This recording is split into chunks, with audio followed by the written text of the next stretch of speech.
You are no good for me no more. We don't know how to love without a war. We're a disease without a cure. You wanna hurt just a little more. We are casually cruel. You were my training. Alright, I'm Flux Pavilion and welcome to my studio. I'm here with Point Blank TV going through my track Emotional with Matthew Koma. So this is a track off my new album Tesla called Emotional.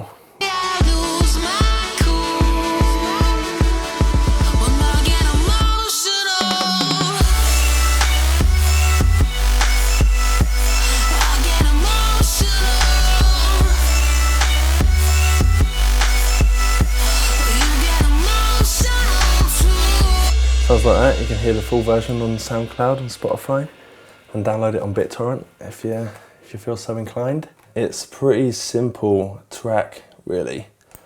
I mean, some tracks end up just being like, having so much like synthesis going on, but this one came together quite quickly. It started with these chords. Basically like a groove. I generally tend to start my tracks with sawtooth waves, and 90% of them end up with sawtooth waves anyway, because it's like, I just love the sound of them. I think I might get a sawtooth wave on my gravestone when I die. It's just definitely my favourite. So it's kind of like those chords, and then it's literally just a bass sound, which is doubling the foundation note, and then a sub with that, and they're mixed together.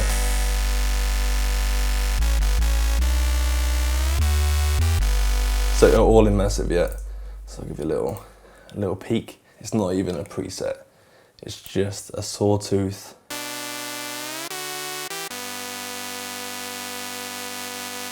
Yeah, you can hear it at the end. That's one thing I do quite often. Put envelope affecting the LFO and then just have a really long attack on it, so that you can have a really long sustained note with a slight change and a slight kind of flow to it, so it's not just a relentless sound. You can keep the track moving basically. It stops it from sort of getting boring.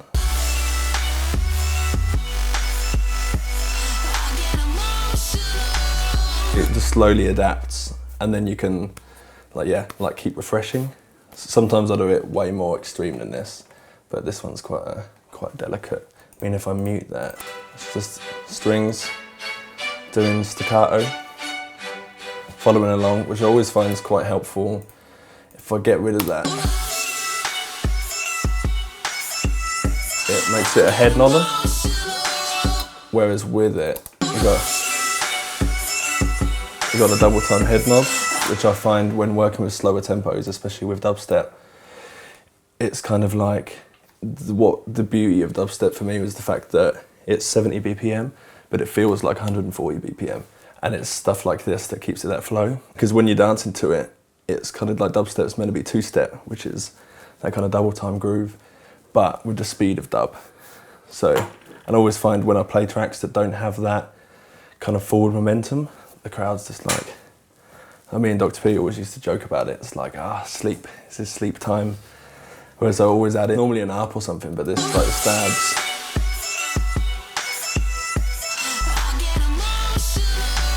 And then the drums are also incredibly simple. So it's just a kick. One kick, one snare. Normally kind of double it up a bit. Like there is an extra kick in here, which is just a little bit of a higher kind of pop, which sometimes I add in just to get more of a transient in there. I might have actually, it's not muted now, but I think I ended up muting that for the master bounce. And then just, which you can see, it's called Got to Know Ride. So that's the ride from one of my old tracks that I wrote in 2009 called Got to Know, which is in most of my songs, basically. It's a sample from Vengeance, and it sounded so good in that track that anytime I need some kind of hissy white noise, I've got a little Got to Know folder where I just take that ride out, basically. So yeah, to all the budding producers out there, if you keep using the same sound over and over again, as long as it sounds good, who gives a shit? So yeah, I think the thing that really gives this track like its power is sidechain, which I don't normally do. In the MIDI patch, I'll just cut the MIDI so it starts a bit later, and then I'll cut audio. So I do have the effect of sidechaining, but I just do it myself, so I have a bit more control. But on this one, I want it to be a lot more extreme. So if I mute the sidechain, which is actually automated, you can hear it sounds like this.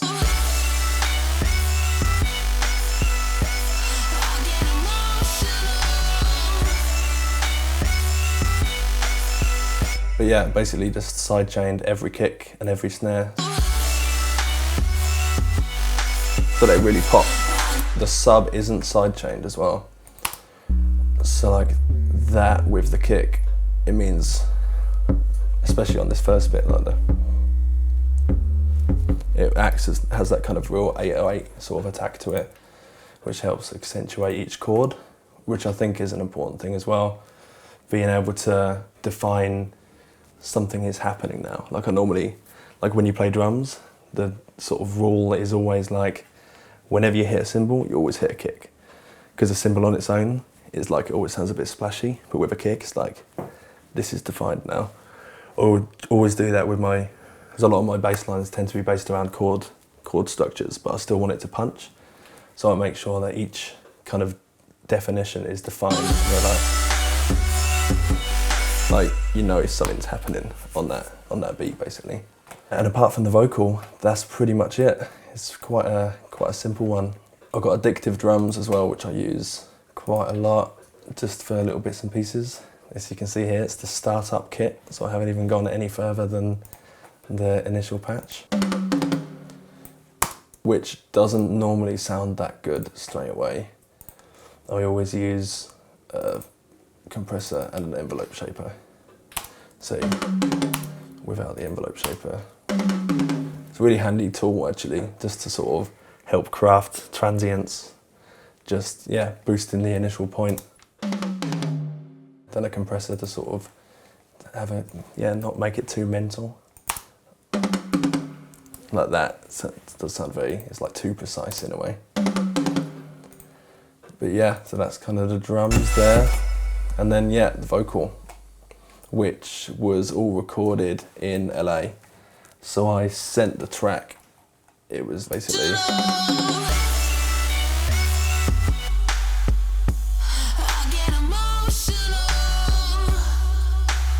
it was just the instrumental that I sent him, like as it is now. And I'd been talking to him probably for the past 2 years, like since I met him in Miami, about doing something. And we'd never really got round to just like sitting down in the studio. It's always quite hard, like both of us traveling a lot. Then I wrote this beat and I'd done some singing on it and it was just really crappy. It had the groove that I wanted, but I was just like, I can't think of how to like get the emotional kind of quality. And I put that to Matthew. I was like, I think this track is such an emotional thing, but I can't work out how to use a sample or how to get a vocal to sort of accentuate that. And that's what's so great about his writing, is he doesn't just go for, oh, put your hands up, or my heart hurts right now, and all this kind of like just really quite obvious emotional stuff. He always like thinks outside the box. So I thought, this is a job for Matthew Koma. And basically 3 days later, he just sent me all this. And I was just like, fuck. And he absolutely nailed it. But the one thing that was missing for me was the groove. So this is what he sent me.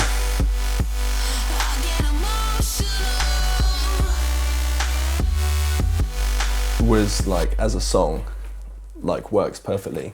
But my idea always had, like, I always like to have some kind of element of a hook running the entire time. I feel like it helps to hit it home, I guess. Like with I Can't Stop, that was probably the simplest way of explaining that. I just repeated it the entire song. So it's like, this is definitely the hook kind of thing. It was quite hard to repeat his vocal because it's such a long sort of emotional, just to keep that going, like kind of felt quite sloppy. So I kind of cut it up, which is something that I love to do.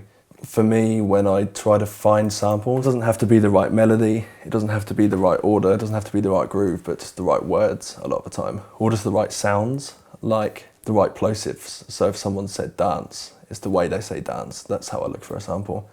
And it's with those things, that's how I end up sort of, I cut up every word and then rearrange them and repitch them and sort of make a hook of my own, which is kind of what I had to do with this, which I'll try to do again and show you how I did it. So there's three things that I can play with. So that looks like that one's Mo. And that looks like no. Just kind of looking at the audio, really, just to sort of get a rough impression of what what syllables I'm going for. And then for this, I think I did that. Which obviously sounds pretty crap. But the Mo's alright. So I need more of the shun. It's kind of that, something like that. Kind of like, and I'll neaten it up a bit. But yeah, basically just kind of making sure that you're like fully representing each syllable, I suppose. And just trying to find, that sounds pretty good. And then what I do sometimes is just kind of shorten them a bit, so kind of tidy them up, then you get a bit more definition. So they're my syllables. And then an awesome thing about Cubase is this transpose function up here. So you can basically take a piece of audio and just transpose it, straight away. So this, what we're looking for is, and there's also loads of different algorithms. This one's time, so it goes a bit mental. It sort of goes crazy, it can't find the note quick enough. So you just put pitch is where it tends to be thinking about pitch. Well, I don't really know. I can't go too far into the algorithmic quality of Cubase's transpose function, I'm afraid, but I know pitch is better.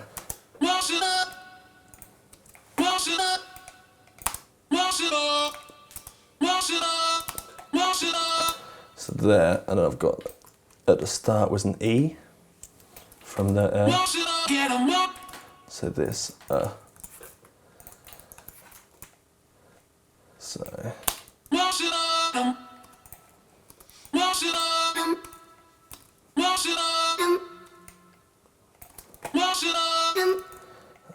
want to get rid of that M, so it's just I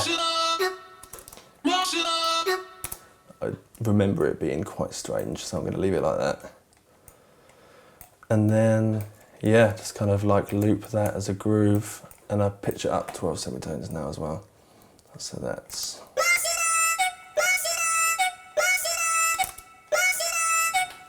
which is, yeah, kind of how I made that.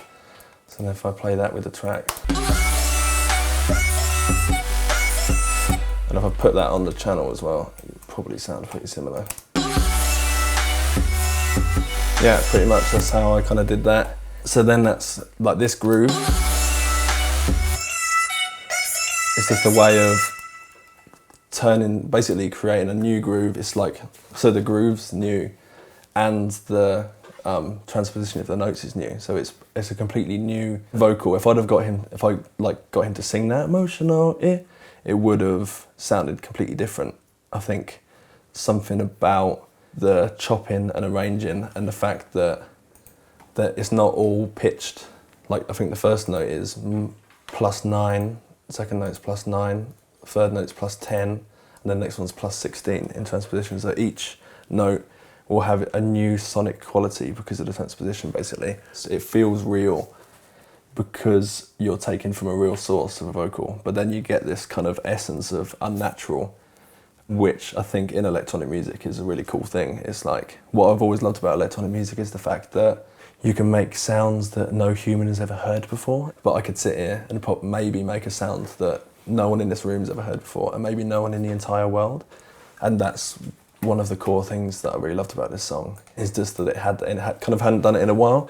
So a lot of stuff on the album I've been working with vocalists, so it's kind of like you can get them to perform the part that you want. But with this, the fact that he's in LA, and I finished this track literally 2 days before I handed the album in, so I couldn't get him to re-record anything. So I was like, right, all I've got is this hook, and I have to make something out of it, like using technology. That's really the whole song, is just a mixture of these elements. I mean, a lot of times I go a bit more into the chords.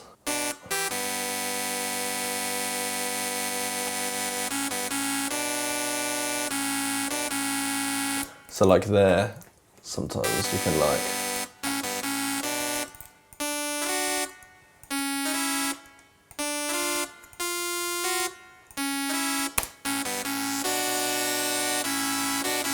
build it up more, and then like,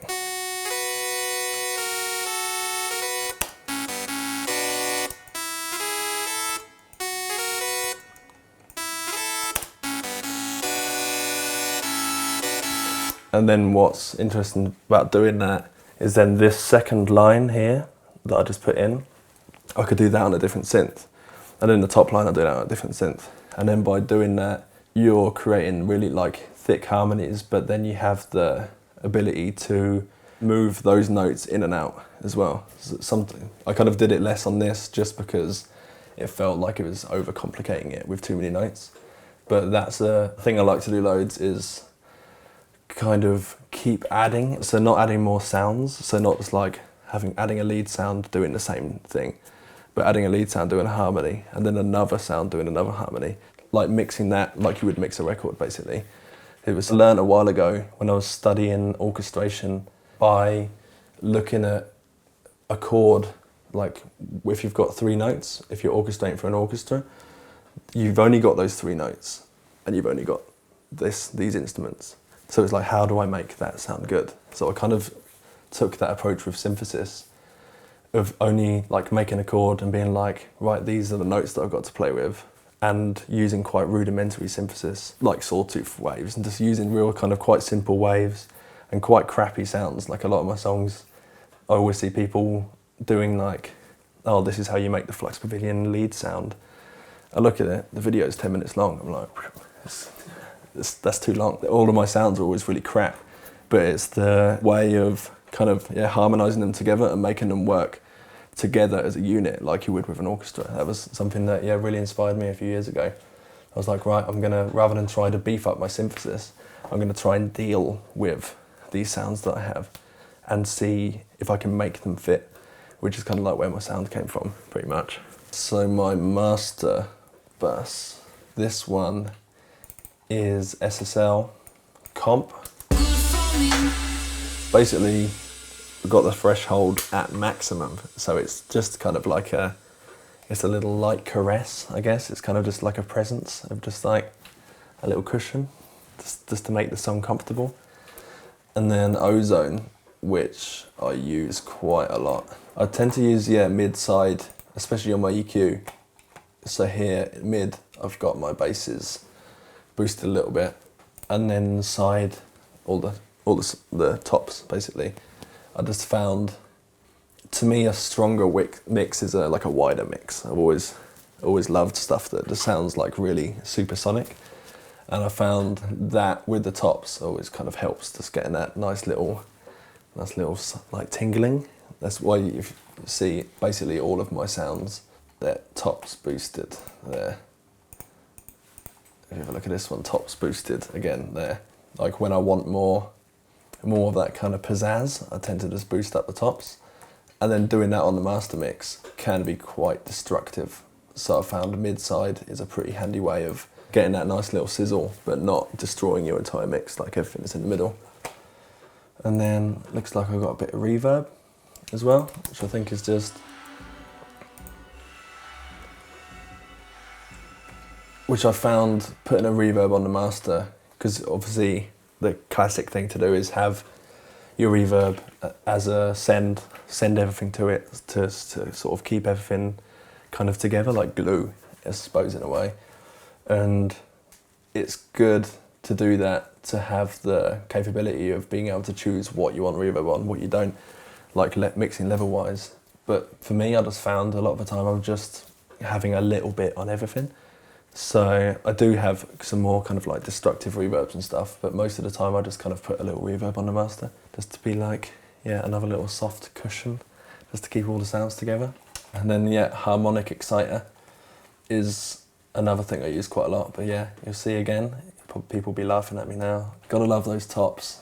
But it's like, yeah, basically I've always thought, do what's good to your ears, like do what you think sounds good, and if that sounds crap, then you don't have a career in writing music, I guess. But if it sounds good to you, it'll sound good to someone else. I mean, it's like, there's the whole idea of getting really technically, like, this must be perfect. So there's points where I do look at my drum sounds and try and make sure everything's kind of hitting at the right frequencies and it's not getting too messy. But generally I'm quite a mess. I'm a messy guy. I just kind of just like throw stuff around, throw EQs around, like need more sizzle. Basically this is, all these like EQs in the top end is the process of me turning it down. When I start a track, it's just all quite wildly placed. Like a sound will sound a bit muddy, so I'll cut out all the bottom and just throw up all the tops and be like, right, that sounds great now. And then over the course of a few weeks to slowly ease it all back. And then yes, stereo imaging, again, kind of just like keeping the middles, the low end kind of in the middle, and the high end kind of washing it out sides. Same thing with the mid side on the EQ. I think it just kind of achieves that, yeah, that supersonic kind of quality of your tops just like blasting out. I think it's really nice. And then a limiter, just because this is the master. Doing its thing. Just there for good measure, really. I mean, I did all my own masters on the album. This time I just did it all here. And even though I have released tracks that are unlimited, and I released one of the songs, I think Bass Cannon, they persuaded me in the end to put a limiter on it, but the version that I sent them as the master was completely in the red, like the entire time. I think I was like 19, they're like, yeah, you can't really do that. I was like, why not?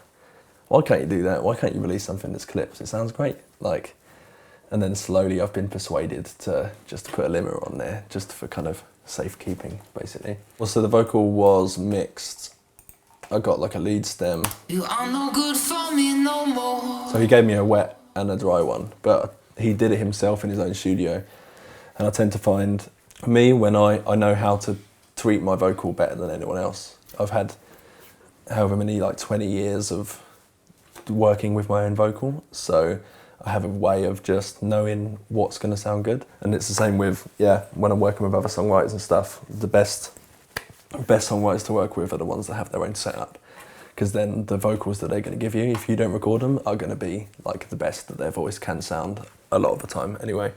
So he did it himself. He's using all the wet ones because it's like, he knows how good his voice sounds. And it does really carry. When I put the track out, people were like, oh, there's that Matthew Koma like vocal. Someone asked me, it's like, how did you make Matthew Koma sound so much like Matthew Koma? And I was like, he did it, basically. These are effects. Then there's backing as well. Just a little more. We are casually cruel. You were my Yeah, and that's basically all I got. So a lot of the time I like to double vocal parts with another version of itself, 12 semitones down, so. Ain't this a pity watching you? Just to add, you know, some extra depth. Especially in this section of the track, it's all quite sort of washed out. So. Ain't this a pity watching your pretty smile so warm? So without it, And I am already halfway out the door. you definitely miss it once it's in there. I do that quite a lot actually. I find it's quite cool with rapping as well, to like double everything and then pitch it 12 semitones down, put loads of distortion on it and mix that in. Because a lot of time, like sometimes with rapping, you just really want, you know, that aggressive edge to it. And when you get a vocalist to do that, you lose so much of the performance. Like when you make a rapper shout because you want it to sound intense, you do actually end up losing quite a lot of the warmth and the clarity of their voice because they're really giving it. So sometimes it's really nice to have a rapper to ease back, like lay back, just like deliver their part with meaning and then double it up and put loads of distortion on it and stuff. and use something that's quite laid back and turn that into something that's quite aggressive. And I find the pitching down thing works quite nicely for that. I do that on a lot of my own hooks as well. Like most of my hooks, just the one-liners like bass cannon and stuff, are kind of all my own voice. In here as well, I did this.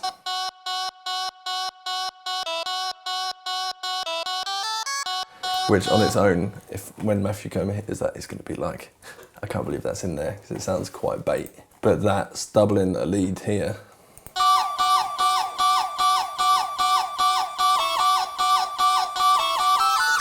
Which still sounds quite mad, but they're actually the notes that that's the harmony that I didn't use with the rest of the chords. So then when you play the chords, it all makes much more sense.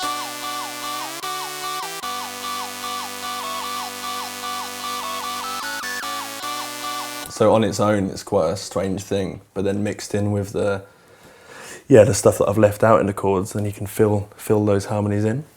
Which I find that quite an interesting thing. So then all together it sounds quite nice.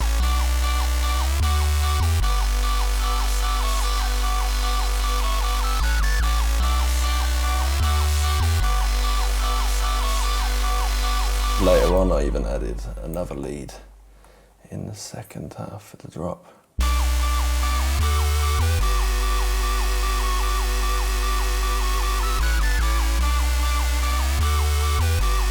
By reducing the notes in other places and then utilising those notes on different sounds, it just creates this big warm.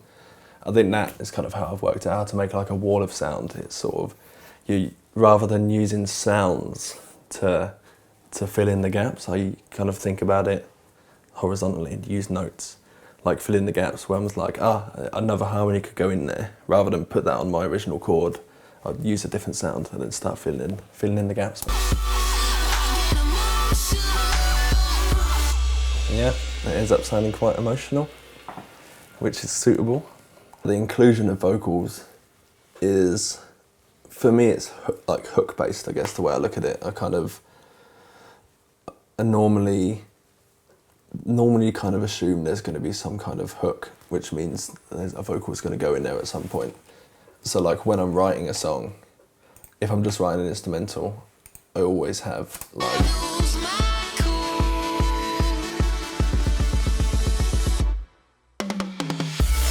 that was what the instrumental did. I didn't create that with the vocal. I sort of always have the classic little gap, like just before, which is quite funny. When I was working with the Prodigy, I was like, oh cool, made the gap. He's like, nope, can't do that. I was like, what do you mean? He's like, come on man, everyone does that. Which I thought was really awesome, because it's like, for me, that's kind of like how I'm like when I'm working with people. When people do something that I've heard loads of times before, I'm like, nah, let's do something crazy that no one's ever done. But I still do that myself, like some things that I do the same every time. And it was really interesting to have, like one of my heroes just be like, no, stop doing that. I haven't done it since as well. Yeah, for me, hook is always kind of definitely key for this kind of music. Just that sort of, that element that stays with you, I suppose, which sometimes is a sound, sometimes it's like a feeling, sometimes it is the chords and it can be melodic, but a lot of time the vocal is the part of the song that like hits it home. I think with a lot of my tracks as well, it's always like a vocal hook is one thing that a song's not done until I've got something that people can remember. I think I've always, even if I'm not writing dance music, with all of my songs, I just love catchy songs that get stuck in your head. And ideas, for me, like when we're signing music to the label, one thing that I always put across is, can you hum it? Can you whistle it? Or can you tell a friend, oh, have you heard that new blah, blah, blah song? A lot of times with like dubstep and stuff, you're like, oh, have you heard that new song? I know, what's it sound like?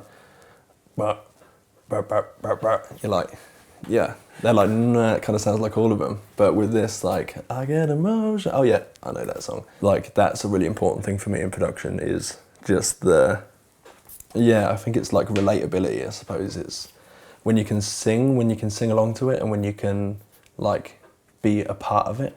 That's what I love about music, is when I feel like the mood of the music is kind of echoing a way that I'm feeling, or by me singing along the words, I feel like I'm part of it. Like, love bands like The Strokes, just the way that he writes and the way that he kind of thinks about his lyrics and stuff always just like has spoke to me, and it makes me feel like I'm part of the band, like I'm living in part of like Julian Casablancas' life, because some of the stuff that he writes about like fits with mine, and it's not just the words, it's the way he sings it, it's the way he feels it. And I think that's a really cool thing in music, is just the relatability and being able to make a track that someone on the other side of the world can sing along with, or they can listen to, and they could be in the exact same mood as I am in, like now when I'm writing it. And the vocal is like important. It's quite hard to do that without a vocal. Yeah. I think I've managed it a few times, but yeah, it tends to be luck. So yeah, big up Point Blank TV, and yeah, I hope you all enjoyed the look into my track Emotional, and I hope you enjoyed the track as well. And I'm gonna crack on with writing some more. I'll see you soon. I get emotional.